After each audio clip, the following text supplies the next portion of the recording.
जय हिंद। एक मंत्रालय में डिप्टी डायरेक्टर के तौर पर काम करने वाला एक शख्स अपने दोस्त की मौत के बाद उसकी 14 साल की 12वीं में पढ़ने वाली बेटी को अपने घर ले आता है और उसके बाद कथित तौर पर मौका पाने पर उसके साथ कई बार वो शारीरिक संबंध स्थापित करता है। रिपोर्टेड फैक्ट्स के मुताबिक सबसे पहले ये डिप्टी डायरेक्टर उस लड़की को ड्रग्स देता है और ड्रग्स में जब लड़की बेसुध हो जाती है तो उसके साथ फिजिकल रिलेशन बनाता है। अब ये फिजिकल रिलेशन बनाने का सिलसिला 3 महीने लगातार लगभग रोज ही चला और उसके बाद लड़की प्रेग्नेंट हो जाती है। प्रेगनेंसी के बाद लड़की को दवाइयों के जरिए कथित तौर पर एबॉर्शन कराने की सलाह दी जाती है और उसके बाद ऐसा करवा भी दिया जाता है। पर एक दिन ये लड़की अचानक से बहुत ज्यादा बीमार पड़ जाती है और उसे अस्पताल में काउंसलर के पास ले जाया जाता है। काउंसलर से बात करते हुए लड़की बहुत ज्यादा बिलख बिलख कर रोने लगती है और ये पूरा सच निकल कर बाहर आ जाता है, जिसके बाद सभी के पैरों तले जमीन निकल जाती है। इस केस के बारे में आपको बताएंगे, पर सबसे पहले आपसे अपील कि आप लाखों की संख्या में हमारे वीडियोस को देख रहे हैं पर चैनल सब्सक्राइब नहीं कर रहे, इसलिए अगर यूट्यूब पर देख रहे हैं तो चैनल को सब्सक्राइब कीजिए, बेल नोटिफिकेशन ऑन कीजिए और कमेंट्स कीजिए, साथ में वीडियो को ज्यादा से ज्यादा शेयर कीजिए। फेसबुक पर देख रहे हैं तो पेज को लाइक कीजिए, वीडियो को शेयर कीजिए और कमेंट कीजिए। मैं जानता हूं ये वीडियो आप आखिर तक देखेंगे क्योंकि ये केस है ही इतना दिलचस्प। अब आखिर ऐसे हालात कैसे बने कि एक लड़की को, अपने दोस्त की लड़की को डिप्टी डायरेक्टर अपने घर ले आया और उसके साथ कई बार उसने फिजिकल रिलेशन बनाए। अब इस पूरे मामले को समझने के लिए आपको जाना पड़ेगा साल 1999 में। ये डिप्टी डायरेक्टर दरअसल बिहार के रहने वाले थे और दिल्ली में चर्च में हर प्रोग्राम में ये शिरकत किया करते थे।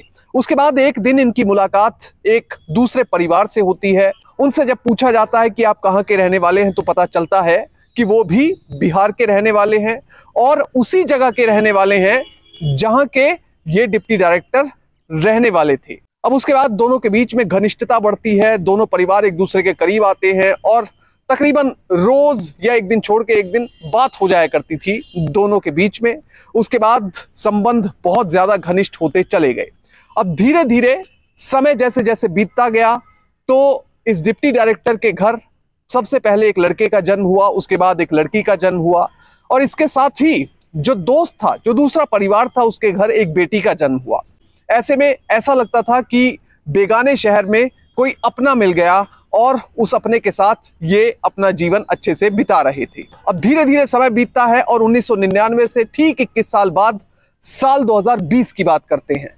1 अक्टूबर को अचानक से जो डिप्टी डायरेक्टर के दोस्त थे उनकी मृत्यु हो जाती है और उनकी मृत्यु होने के बाद पूरा परिवार सदमे में, उसके साथ ही डिप्टी डायरेक्टर उनके घर जाते हैं और कहते हैं कि बेटी की सारी जिम्मेदारी अब मैं उठाऊंगा।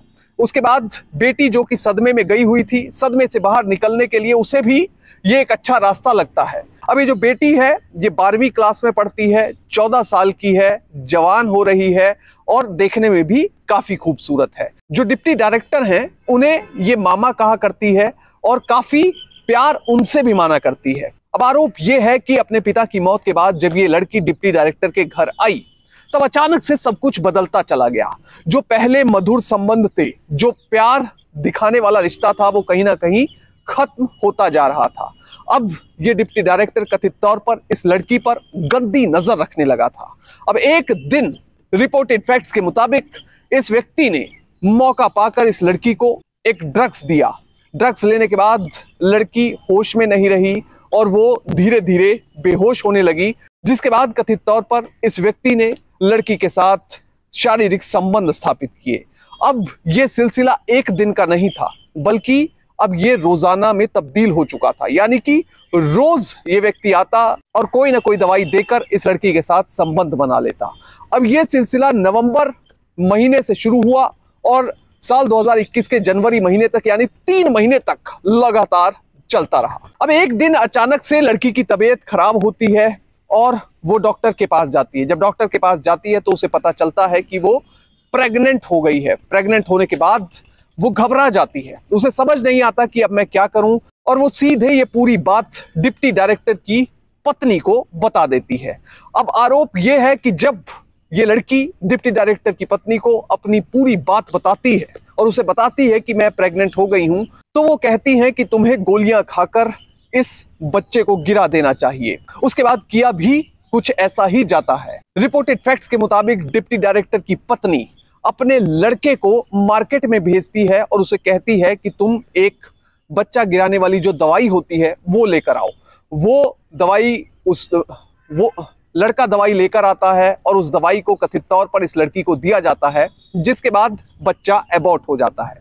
अब बच्चे का एबॉर्शन होने के बाद, यानी कि बच्चा गिरने के बाद, सारी बात दब जाती है। अब इस बीच जो संबंध थे दोनों के, उस लड़की के और उस परिवार के बीच में, काफी खराब हो चुके थे, क्योंकि जो डिप्टी डायरेक्टर की पत्नी थी वो कथित तौर पर इस लड़की को कई बार मारा पीटा करती थी, छोटी छोटी बात पर लड़की के साथ झगड़ा किया करती थी। ऐसे में लड़की एक दिन अपनी मां को फोन करती है और उससे अपना दुख बयान करती है, जिसके बाद लड़की की मां डिप्टी डायरेक्टर के घर आती है और अपनी लड़की को अपने साथ लेकर चली जाती है। अब तकरीबन 2 साल का समय बीत चुका है, पर यह लड़की जितनी खुश पहले रहा करती थी उतनी खुश अब ये इस हादसे के बाद नहीं रहती।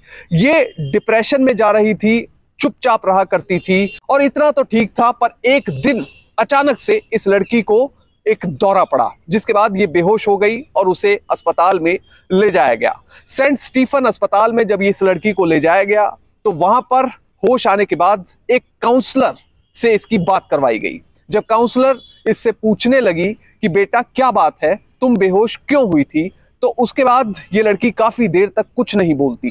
धीरे धीरे जब बार बार पुश किया जाता है तो लड़की अचानक से बहुत ज्यादा रोने लगती है और अपनी पूरी कहानी बयान कर देती है। ये लड़की बताती है कि किस तरह से वो अपने पिता की मौत के बाद उनके दोस्त के घर गई और उसके बाद उसका कथित तौर पर उनके ही दोस्त ने कई बार बलात्कार किया और वो प्रेग्नेंट हुई, जिसके बाद गोलियां खाकर, दवाइयां लेकर उसे बच्चे को गिराना पड़ा। उसके बाद वो अपने घर वापस आ गई और इस बात से उसे बहुत ज्यादा सदमा पहुंचा है। इसके बाद ये मामला आग की तरह फैल गया। सबसे पहले लड़की के परिवार को पता चला, फिर ये बात पुलिस को बताई गई और पुलिस में शिकायत दर्ज करवाई गई और पुलिस ने ज्यादा देर न गवाते हुए केस रजिस्टर किया पोक्सो एक्ट का। उसके साथ ही आईपीसी की धारा 376, आईपीसी की धारा 509, 506, 323, 313 और 120 बी के तहत मामला दर्ज किया गया।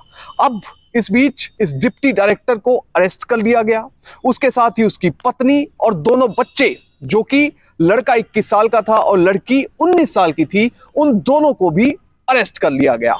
अब एक तरफ हंसता खेलता परिवार और अब दूसरी तरफ यह है कि डिप्टी डायरेक्टर नौकरी से सस्पेंड हो चुके हैं और मामला कोर्ट में चल रहा है और पूरे का पूरा परिवार गिरफ्तार हो चुका है। अब कोर्ट में डिप्टी डायरेक्टर की तरफ से दलील यह दी गई कि उन्होंने तकरीबन 20 साल पहले अपनी नसबंदी करवा ली थी। अब इस डिप्टी डायरेक्टर की नसबंदी वाली कोर्ट में दी गई दलील को सुनने के बाद हर कोई हैरान था और सवाल यही खड़े हो रहे थे कि अगर 20 साल पहले नसबंदी करवाई जा चुकी है तो ऐसे में लड़की प्रेग्नेंट कैसे हो गई। अब इसके बाद ज्यादा समय का इंतजार ना करते हुए इस व्यक्ति का, यानी डिप्टी डायरेक्टर का पोटेंसी टेस्ट करवाया गया। पोटेंसी टेस्ट के जरिए यह पता चलता है कि पुरुष के अंदर बच्चा पैदा करने की क्षमता है या नहीं है। पोटेंसी टेस्ट की रिपोर्ट भी आई और उसे कोर्ट में सबमिट कर दिया। अब इसके साथ ही जो सबसे बड़ी समस्या खड़ी हुई वो बच्चों के लिए खड़ी हुई, जिन्हें अरेस्ट कर लिया गया था। डिप्टी डायरेक्टर के 21 साल के लड़के और 19 साल की लड़की की जो जमानत याचिका थी वो सबसे पहले दिल्ली हाई कोर्ट में लगाई गई, जहां पर उनकी बेल एप्लीकेशन को रिजेक्ट कर दिया गया। उसके बाद उनकी बेल एप्लीकेशन मूव हुई सुप्रीम कोर्ट में। माननीय सुप्रीम कोर्ट ने दोनों बच्चों को इस केस में जमानत दे दी। अब आपको बताते हैं कि इस पूरे मामले में जो जो धाराएं लगाई गई हैं वो कितनी ज्यादा सख्त हैं। सबसे पहले POCSO act, protection of children from sexual offences act, इसके तहत 7 साल की सजा से लेकर लाइफ इंप्रिजनमेंट यानी आजीवन कारावास तक की सजा हो सकती है और साथ में जुर्माना भी होता है। दूसरी धारा है आईपीसी की धारा 376, जो कि रेप के लिए लगाई जाती है। इसमें जो मैक्सिमम सजा है वो लाइफ इंप्रिजनमेंट की है और साथ में जुर्माना भी होता है। अगली धारा है आईपीसी की धारा 509, जिसके तहत अगर किसी भी महिला की गरिमा का अपमान करने के इरादे से कोई शब्द कहा जाता है, कोई काम किया जाता है, कोई इशारा किया जाता है, तो 3 साल तक की सजा हो सकती है और जुर्माना हो सकता है। अगली धारा है आईपीसी की धारा 506, जिसके तहत आपराधिक धमकी के लिए सजा दी जाती है और सजा इस धारा के तहत 7 साल तक की हो सकती है या फिर जुर्माना हो सकता है या फिर दोनों हो सकते हैं। अगली धारा है आईपीसी की धारा 323, जिसके तहत अपनी मर्जी से किसी को अगर कोई व्यक्ति हर्ट करता है, उपहति करता है, उसकी सजा दी जाती है। इसमें 1 साल तक की सजा हो सकती है या फिर जुर्माना हो सकता है या फिर दोनों हो सकते हैं। अगली धारा है आईपीसी की धारा 313, जिसके तहत महिला की सहमति के बिना अगर उसका गर्भपात एबॉर्शन करवाया जाता है तो ये धारा लगाई जाती है। इसमें 10 साल तक की सजा हो सकती है और साथ में जुर्माना होता है। एक काफी सख्त प्रावधान है। वहीं आईपीसी की धारा 120 बी के तहत आपराधिक साजिश के लिए सजा दी जाती है। इसमें 6 महीने से अधिक की सजा होती है या फिर जुर्माना होता है या फिर दोनों हो सकते हैं। अब कुल मिलाकर जो ये मामला है, इसने अपने आप में सबको हैरान परेशान कर दिया। जो भी इस तरह के मामले होते हैं वो काफी गंभीर अपराध की श्रेणी में आते हैं। इसलिए आप देखिए, एक डिप्टी डायरेक्टर का पूरा परिवार लगभग बर्बादी के कगार पर जा पहुंचा। नौकरी से सस्पेंड हो गए, उसके बाद कोर्ट के चक्कर, जेल के अंदर पूरा परिवार चला गया। कुल मिलाकर सीख ये मिलती है कि कभी भी ऐसे किसी अपराध के आसपास भी ना जाएं। सोचना तो दूर की बात है। जय हिंद।